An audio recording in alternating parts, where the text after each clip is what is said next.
All right, guys. So I'm Joe Coy, And I'm Bardia Bijani. and we are the co-founders of Triink LLC. So Triink is focused on solving a very specific issue, and that is multi-tools. So they're traditionally multi-tools are made by companies like Swiss Army Knife, which we're all familiar with, and they have a ton of features. They do 30 plus things, but they don't really do anything very well. Triink's whole motto is tools with intended purpose. And so we're trying to branch out beyond just the traditional multi-tool industry. And we'll get into that here as we go through this. So what's the opportunity? Our niche is meeting the needs of one customer demographic very, very well. So each tool we build has a direct end user in mind. Our goal is to make the world a better, less frustrating place. And so how have we been doing thus far? Well, we bootstrapped our business. We launched on the crowdfunding platform Kickstarter with zero. And thus far, we've sold more than 12,000 multi-tools. We've been named the Venture of the Year by the McNeely Center for Entrepreneurship.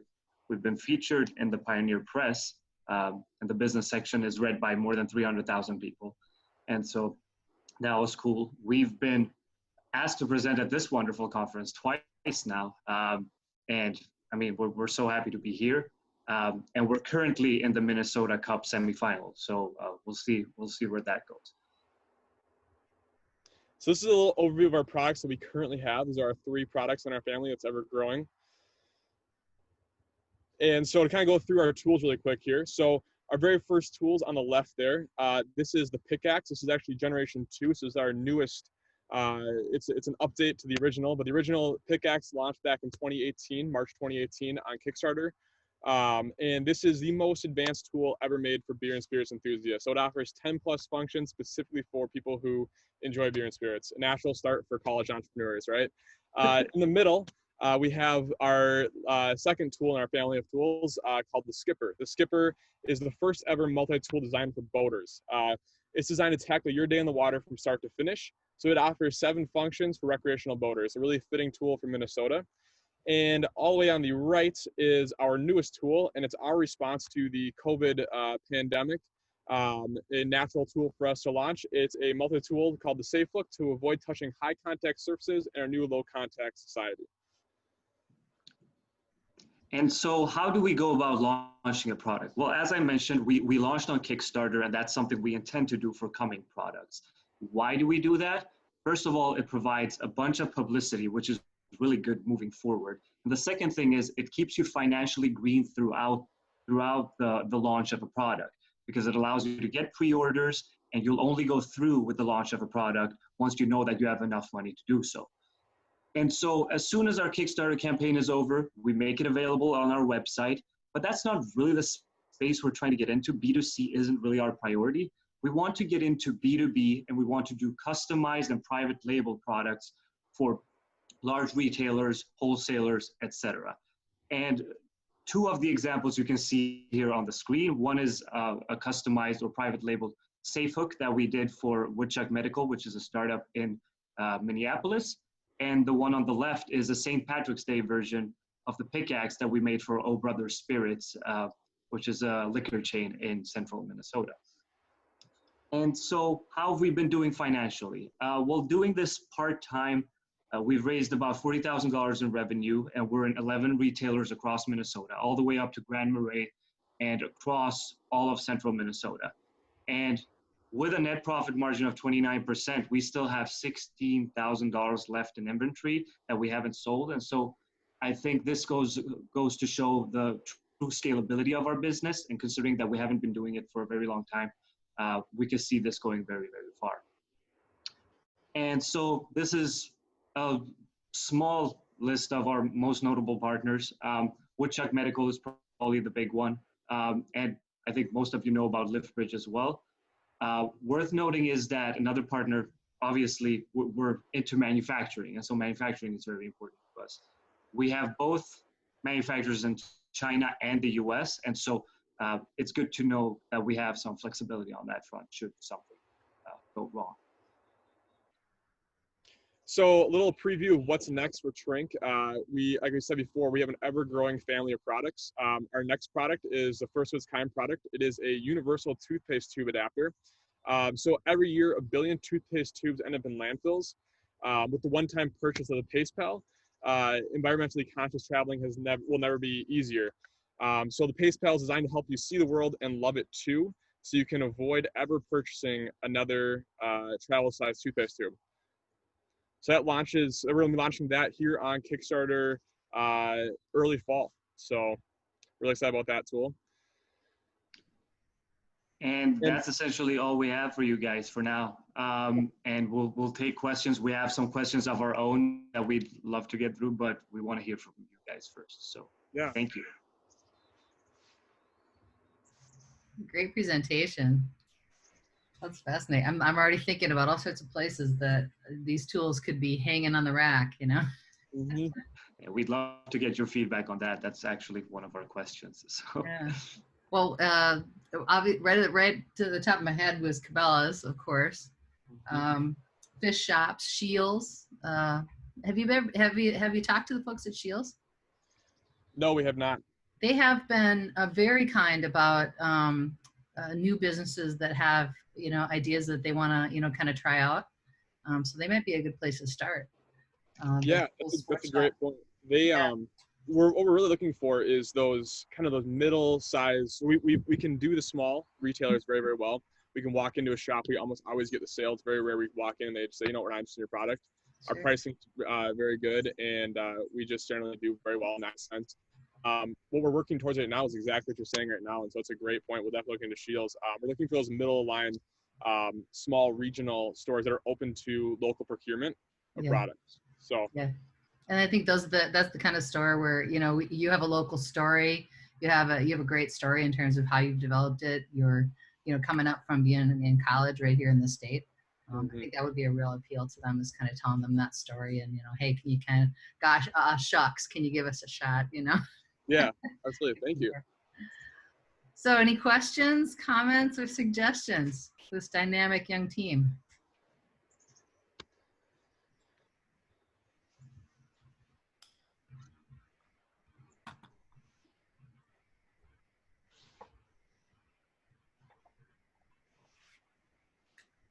Give a pause here for just a second.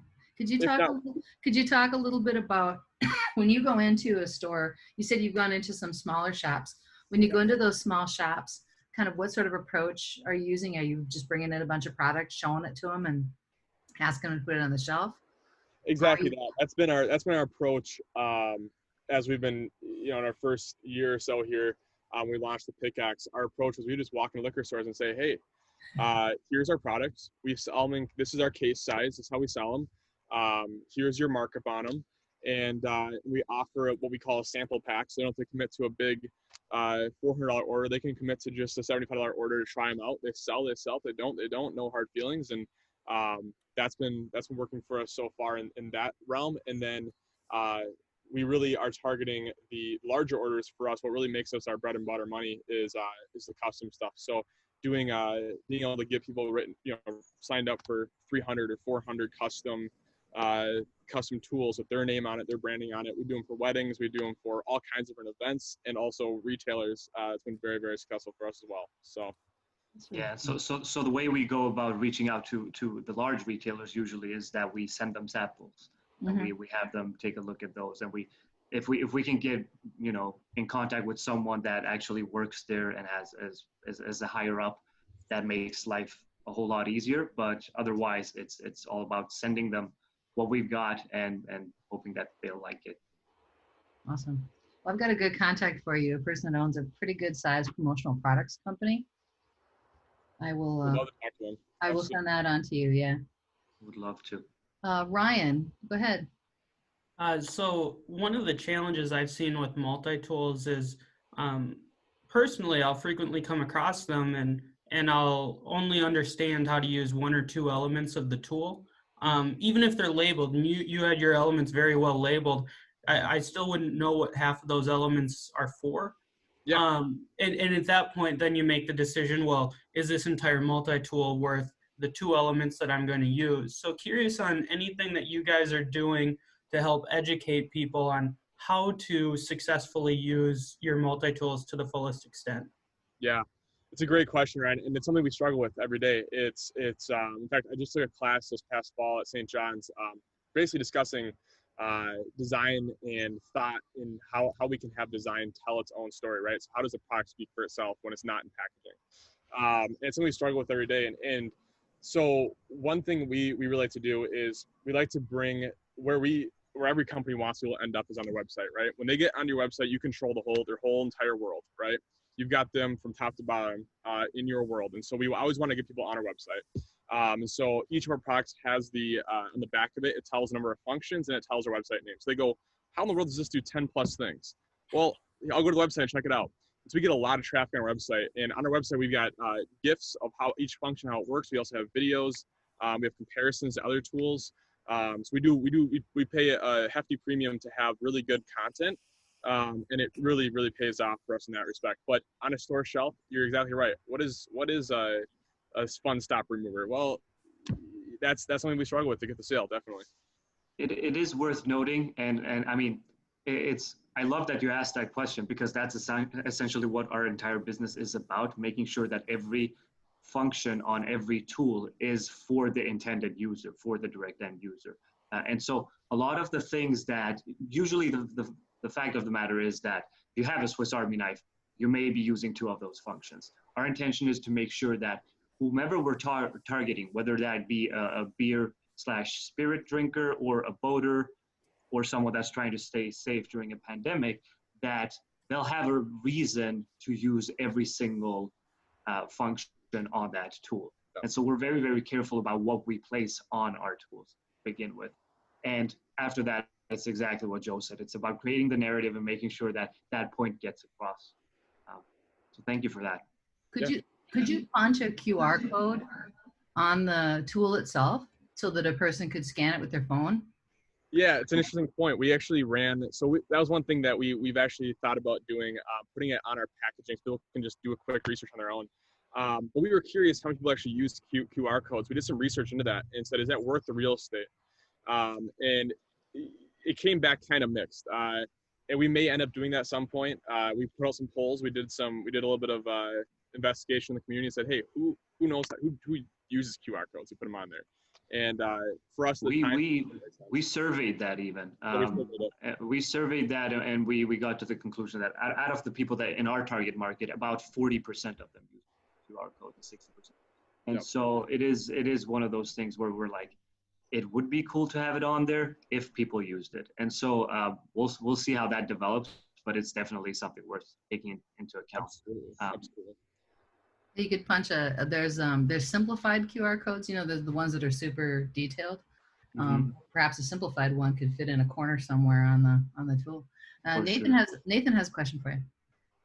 Yeah, it was just to your point, Yvonne, of trying to market. I'm thinking of businesses in town or in the region that have multiple stories. So I work at Capstone. We have an elevator, and we're not working in the building right now. We're all still working from home, but we do have a few essential people that are in the building. And I'm hearing when people are going to the elevator, they're using an article of clothing or a pen or a pencil to try and push the button. So I would think that might be a popular thing that maybe even businesses would provide to their employees. Yeah, one thing we're targeting right now is we're targeting colleges that are trying to reopen. So our tool the tool you're talking about particularly right now, SafeBook, it's made of copper, so it's naturally antimicrobial. So it unlike your clothing, it'll actually help mitigate any transmission on its own. And so we got a lot of colleges right now that are interested in picking up large quantities of them with their college name on there. We can do custom packaging, do custom stuff. And so the reopening, hey, what a great way to reduce the risk for everybody in the community. Rather than giving them t-shirts this year, we're going to do the SafeBook, we're going to do some masks, we're going to do some stuff like that. And we're getting into that space a little bit. So Yvonne, if you have any questions for us in that realm down in Mankato, we've got St. John's interested. We're looking at the U of M right now, talking to them. We're talking to a few schools out in California right now. So that's definitely a space we are looking at. So To add to that, I know I also graduated from Gustavus, and I know that they put out an email to the alumni asking for donations. They were trying to put baskets together for people. Gustavus was leading the charge. We actually saw their email, and we were actually sharing that with others. So they are exactly what we're trying to do. So yeah, very it's a cool. good place to be. So Nice job. thank you. Thank you. Bert, do you want to share our questions real quick with them so they can read those and have time to digest them and maybe For sure, for sure. So Joe and I had one question each for you guys. First one is Joe. Maybe you want to elaborate on that. Yeah, my question, if any of you guys have a response, if not, it's totally fine. My question is, for recent college graduates, I now work full-time as a project manager at the world's largest fire truck manufacturer of all places, and Bardia is spending a year volunteering and going to be working in Guatemala, which is thankfully in the same time zone, so we still got our time, but our time is ever decreasing, and so how do we, in terms of time spent, how can we best spend our time with such limited time? We've maximized our efficiency and our processes in terms of shipping and in terms of marketing, things like that. But how do we invest our personal time best? Bardia? And I think, yeah, the reason I didn't want to bring up mine was because you guys have been answering that perfectly. And I mean, it's mainly about which spaces should we target next and how can we do that in the most efficient manner possible? That's my question. But I think Joe's question is more relevant at this point. Yeah, and I think Yvonne had some really great points on that mid-size local procurement interest stores. I've already thinking about. Absolutely. So on that. 100%. Christy had some input on that too. Christy, you want to share that out loud too? Sure. I was just saying, can you guys hear me? Mm-hmm. Yes. Okay. Just having had spent several weeks at Mayo in Rochester, anywhere and everywhere you go in those buildings, you're up and down elevators, in and out doorways, and constantly holding on to like Kleenexes or putting your sleeves over so you don't have to touch anything. And so, but they also have multiple stores there as well, whether they be on campus or not. So that might be a good place to reach out and market that product, that no contact tool for sure. Absolutely. That seems like a great idea. I think if we can't get into direct contact with some of the institutions and companies that we think would be interested, getting in proximity to those will also be something that's very, very important. Where the people that may actually be in need of such a tool could find a way to get access to them. So, right, for sure. Mm-hmm. I don't know that you mentioned, how much do the tools retail for? It depends on the tool. So the pickaxe, for instance, that's a $14 tool. The safe hook is $13. And the skipper, the largest of the tools, that retails for $22.50. So we build premium multi-tools, and we don't hide behind that at all. And that's a part of our appeal. We don't play the pennies game. We definitely offer very, very premium products. So. And one interesting aspect of that is this idea of perceived quality. So a lot of the time we've had, when we were doing our initial market research, we saw that a lot of the drinking multi-tools that would compete with the pickaxe were around 25, 30, 35 bucks. And they had fewer functions and they were made out of cheaper material. And so in this realm of multi-tools, this idea of, oh, if the price is high, then it's a good tool is implied very, very often. And so if we set our prices even too low, there is a chance that people are like, well, it has to be worse than anything else on the market. And so we've had to deal with that as well. Sarah has a suggestion. Go ahead, Sarah. Yeah, so for any growing business, I definitely agree probably with investing your time where it's most useful, especially when it's shrinking. Recommendation might be to make a list of all these places you want to get into, like if you want to get into Mayo or schools or and then retails, and make them specific. And then what we do is actually go through and put like a number next to them of this one's going to take probably 6 months to develop that relationship. You should probably start it sooner rather than later. And then as well as like if it's anything COVID related, those are more important. And then just try to set out your time so that you do maybe a couple presentations or meetings. Maybe you only want 1 or 2 a week, whatever you guys have time for, but that way you can go down the list and then you can schedule them in advance. So like right now we have a list of like 60 people we want to go to, but we're just trying to prioritize our time. So that might be a good way to think about it. And then you kind of know what's coming up, and you're able to better set aside your time. So that's a really good point. And I think it's something that we struggle with is, I think, always it's organizing for the sales side. We're really organized in so many aspects of our business, but the sales side is one area where laying out strategically who we need to talk to, how long those relationships might take to build, but also, I think you often see it, you don't get the sale the first time. The sale might happen on the 8th call, right? Mm-hmm. And so constantly pushing back into it, something we don't do enough of, I don't think. And it's a really, really good point. We need to internalize that one for sure. Thank you. Naturally, I think about, your recent and busy college grads, right? So you have a close connection to universities that have up and coming students that want to learn how to sell and that want to get experience on their resumes. It seems like that might be a way is if you've got a process and you've got materials, you've already got a product that you believe in. If you can find some college students that might be interested in coming on board to get the experience, that might be another way to, expand your time. That's always a way I've found is, delegating and finding someone who'll do the work for me is the best way for me to leverage my time. Absolutely. We've actually had 2 marketing interns in the past that have been doing stuff for us. And that has helped a lot because even though the sales portion of things is really, really important, it's also the fact that we want to keep developing other parts of our operations. And when we're constantly focused on sales, then nothing else really develops. And so being able to distribute some of that responsibility to someone else would be huge. So that was the first hurdle. It's one of the first hurdles that most entrepreneurs have to get over is you got to stop doing the business. You got to run the business. And that's a tough one because you love doing it. For sure.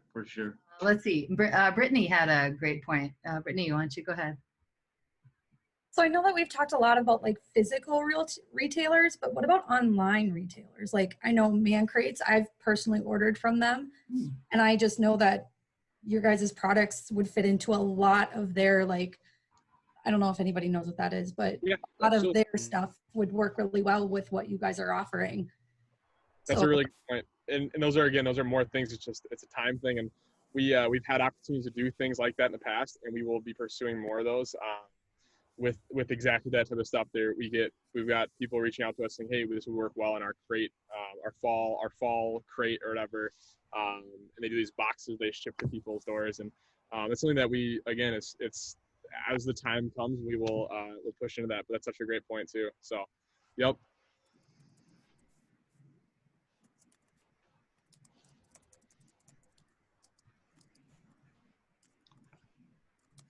I was thinking about the entering a retail space efficiently. Brokers, might be the way to go there too. Is obviously finding brokerage firms that that are distributing it. And in May times they have brokerage association meetings, once a year. So again, I don't know if those are happening. They might be doing something online. Yeah, we've had a lot of contact with promotional companies and wholesalers, and also some sales agencies, and then obviously as well some brokerage firms, because they are in constant contact with the promotional companies. And so through our personal connections, we've gotten some contact with them as well. But as Joe has expressed, we're not pushing hard enough right now because of the lack of time that we've had.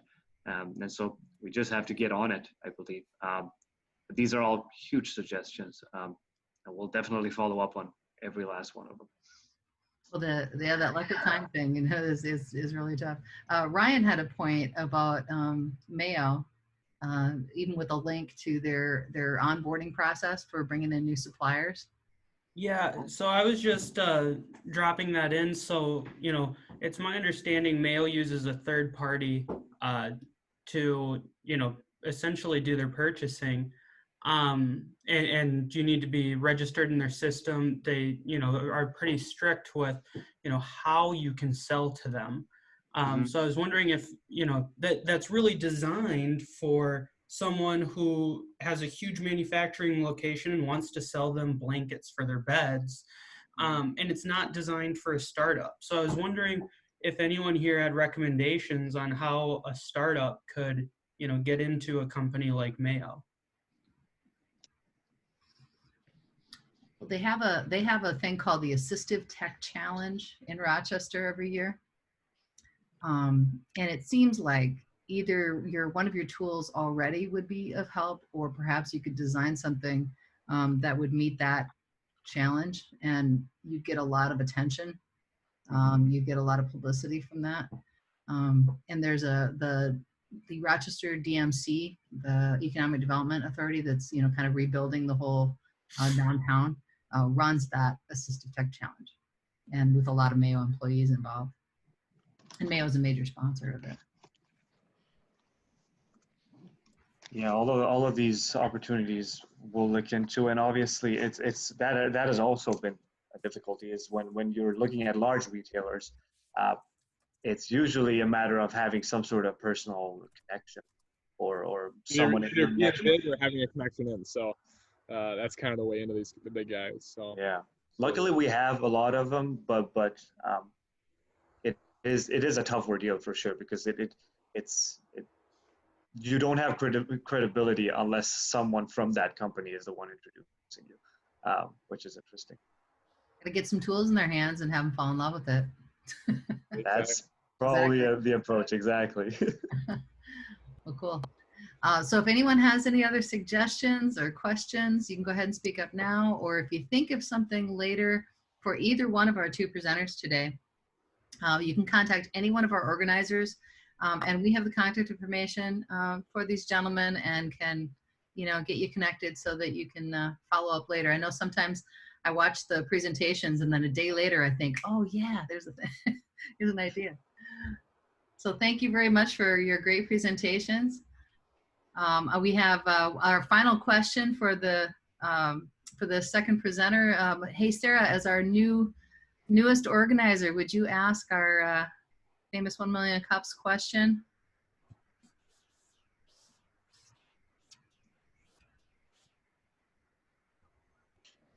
Sarah, you there? Sorry, I popped that on. I popped a responsibility on you there all of a sudden.